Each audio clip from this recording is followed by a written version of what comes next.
She picked up the cage and walked down to the lake round which grew the willow trees.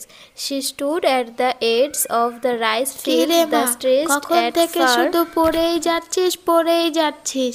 খাবারটা ঠান্ডা হয়ে গেল, আগে খেয়ে নে। আর রাতও তো অনেক হয়েছে, খেয়ে দে, ঘুমিয়ে পড়।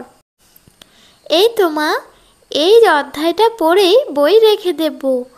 আমার খুব ভালো লাগে যখন আপনি শাশুড়ি না, মায়ের মতো আমাকে যত্ন করেন। আমি অনেক সৌভাগ্যবতী যে আপনার মতো একজন শাশুড়ি পেয়েছি। আমিও অনেক খুশি যে তোর মতো একটা বৌমা পেয়েছি। আমার তো কোনো মেয়ে নেই, তাই আমি তোকে আমার মেয়ের মতোই ভালোবাসি। সেটা আর বলতে হবে না, আমি জানি যে আপনি আমাকে কতটা ভালোবাসেন। ভালো না বাসলে কি কোনো শাশুড়ি তার বউয়ের জন্য এত কিছু করে? আমারও তোর মতো স্বপ্ন ছিল জীবনে কিছু করার, কিন্তু বিয়ের পর আমার শাশুড়ি কোনো স্বপ্নই পূরণ করতে দেয়নি। সংসারের কাজের মধ্যেই আমি আটকে গেছি, কিন্তু আমি চাই তুই তোর সব স্বপ্ন পূরণ কর। আপনি এটাই প্রার্থনা করুন যাতে আমি সফল হতে পারি। আপনি এখন গিয়ে ঘুমিয়ে পড়ুন, অনেক রাত হয়েছে, নাইলে আবার আপনার শরীর খারাপ করবে। ঠিক আছে, তুইও আর দেরি করিস না, তাড়াতাড়ি খেয়ে শুয়ে পড়িস। ও চম্পাদি, তুমি গ্রামের এক নতুন খবর শুনেছ? নতুন খবর? আমি তো 10 দিনের মতো ছিলামই না, বাপের বাড়ি ছিলাম। তা নতুন খবরটা কি বল শুনি। ওই যে ধনী বাড়ির ছেলে রাজীব আছে না, এই তো 4-5 দিন হলো বিয়ে করেছে। হ্যাঁ, বিয়ে করেছে। এটা আবার কি এমন খবর? তোরাও পারিস বটে। আরে সবটা শোনো তো। রাজীবের বউ বাড়ির একটা কাজও করে না, তার শাশুড়িকে দিয়ে সব কাজ করায়, আর নিজে সারাদিন বসে বসে বই পড়ে। কি বলছিস? বই পড়ে? রাজীব একজন কৃষক হয়ে এক শিক্ষিত মেয়েকে বিয়ে করেছে? এটা কি সত্যি? আরে সত্যি গো সত্যি। নতুন বউকে তার শাশুড়ি খাবারটা পর্যন্ত সামনে নিয়ে দেয়, তাহলে ভাবো কত আদিক্ষেতা। আমার অনুপস্থিতিতে এত কিছু হয়ে যাচ্ছে আর আমি কিছুই জানতাম না। চম্পাদি, এখন তবে বাড়ি যাই, বাড়িতে অনেক কাজ পড়ে আছে। তোমার তো কোনো কাজই করতে হয় না, সব তোমার শাশুড়িকে দিয়ে করাও। তোমারই ভাগ্য গো, আমাদেরই পোড়া কপাল। এই জন্যই তো তোমাকে আমরা গুরু মানি গো, তুমি হলে আমাদের গুরু। মা, পলা সারাদিন ঘরের মধ্যে বই নিয়ে বসে থাকে, তোমাকে কাজে একটুও সাহায্য করে না। ও তো এবারের বউ, ও কি সেটা ভুলে গেছে? একদম চুপ কর, বেশি কথা বলবি না। ওর স্বপ্ন ওকে পূরণ করতে দে। একদম পলাকে উল্টো পাল্টা কিছু বলবি না বলে দিলাম। আমি যে কাকে বিয়ে করলাম? বাড়ির বউর এত পড়াশোনা করে কি হবে বলো তো? জমি থেকে আসার সময় গ্রামের সবাই বলাবলি করছিল, হাসাহাসি করছিল। আমার বউ সারাদিন ঘরে বসে থাকে। এতে তো তোর গর্ব হওয়া উচিত।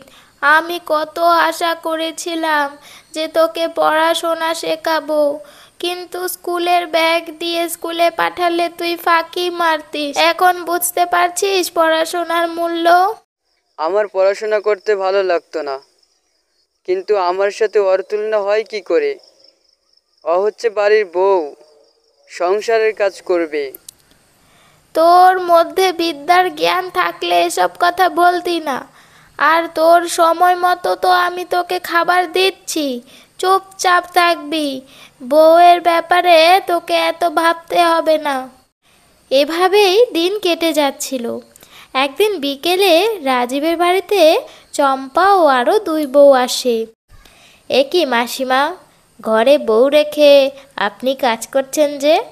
আপনার তো এখন পায়ের ওপর পা তুলে বসে থাকার বয়স। তোমরা কখন এলে? আমি তো দেখতেই পাইনি। আসো আসো, বসো। আমি কি বললাম আপনি হয়তো শুনতে পাননি। বলছিলাম যে আপনার ছেলে বউকে কি ঘরে সাজিয়ে রাখার জন্য এনেছেন? আমি আমার বৌমাকে সাজিয়ে রাখবো নাকি কাজ করাবো, সেসব নিয়ে তোমাদের এত মাথা ব্যথা কেন? ও বাবা, মাসিমা তো খেপে গেল। আপনার বৌমার যে আপনাকে কি ওষুধ খাইয়েছে ভগবানই জানে।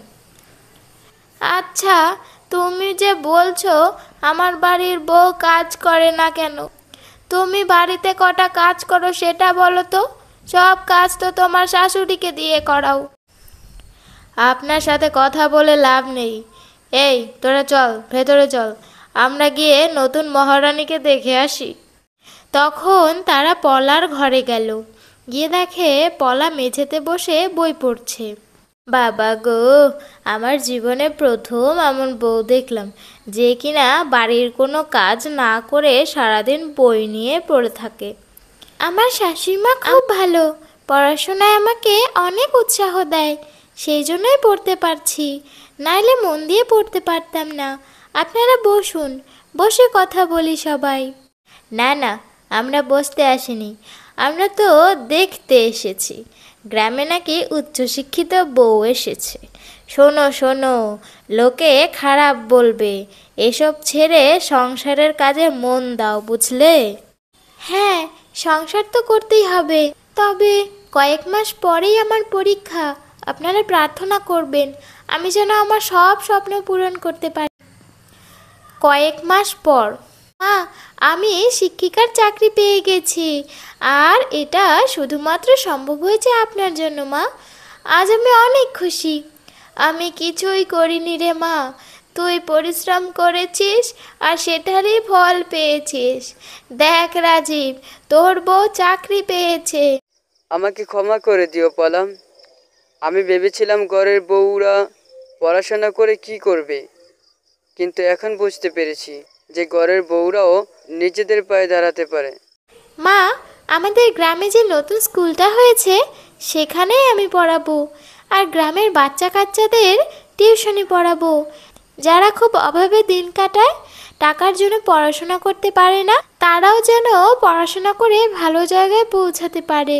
আমি এটাই চাই। তোর মন মানসিকতা যে এত ভালো, সত্যি এখন তোকে নিয়ে আমার গর্ববোধ হচ্ছে। মনে হচ্ছে যেন কোন জন্মে যে পুণ্যি করে এসেছিলাম। তুই অনেক ভালো জায়গায় পৌঁছবি। আমি আর রাজীব সব সময় তোর পাশে থাকবো।